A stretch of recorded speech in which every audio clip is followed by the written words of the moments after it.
The committee will come to order without objection. The chair is authorized to declare a recess of the committee at any time. Without objection, the chair will recognize himself and then the ranking member, each for 5 minutes for purposes of making an opening statement. The chair recognizes himself at this time. And I will start off with good news to all members. The chair does not intend to take his full 5 minutes. We are coming here today to consider 5 different bills that I believe will help provide regulatory relief to a number of small companies, job creators, as well as community financial institutions that help serve them.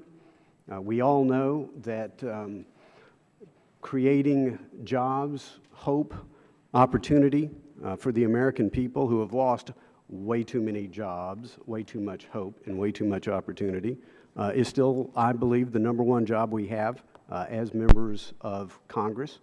We also know in divided government it is always challenging to find common ground. I want to applaud the members who have worked together on a bipartisan basis today to bring a number of common sense provisions before this committee.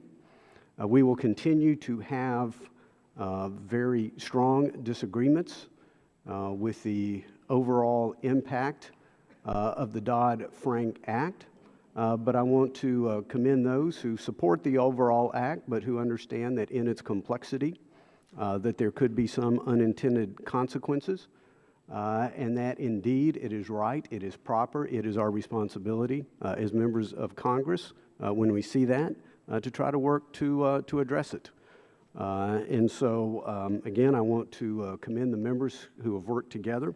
One, the gentleman from Kentucky, Mr. Barr, the gentleman from Texas, Mr. Hinojosa, on working, particularly something that is on an issue that I care deeply about, representing a fair amount of rural East Texas, and has to do with the designation of rural that has come out of the CFPB and how that can particularly impact credit to a lot of my constituents.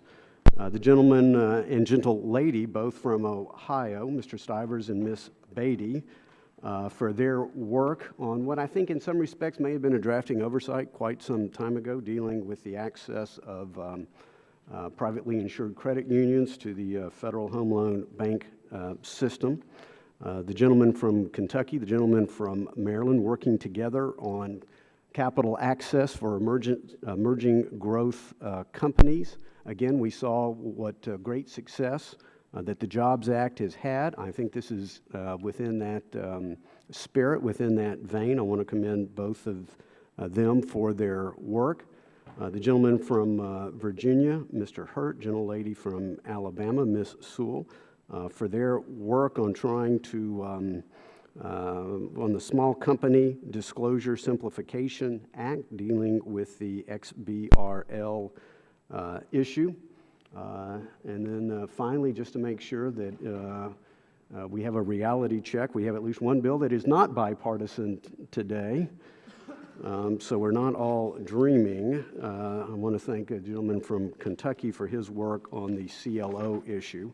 Then last but not least, this committee will consider what I consider to be probably the single most important and regrettably least impactful debate we have in this committee on an annual basis. That happens to be the views and estimates on the President's budget. I kind of guess my side doesn't like it and the other side does. And we will have a healthy debate over that, but given that the Senate has already announced they intend not to produce a budget, the President hasn't really listened closely to the House yet. I'm not sure he's going to start with this budget submission. But those who are members of this committee know I feel passionately about the ticking time bomb that is literally before us to my left and my right, and that is the national debt clock. Regrettably, the President's budget will exacerbate that problem. His budget will leave the nation $8 trillion deeper in debt, or roughly $67,778 per household, and it only gets worse from there. So again, I look forward to perhaps the most important and least impactful debate that we have in this committee. But again, I want to thank the members who worked on a bipartisan basis to find common ground to help create jobs for Americans who need them. At this time, I'll recognize the ranking member for 5 minutes.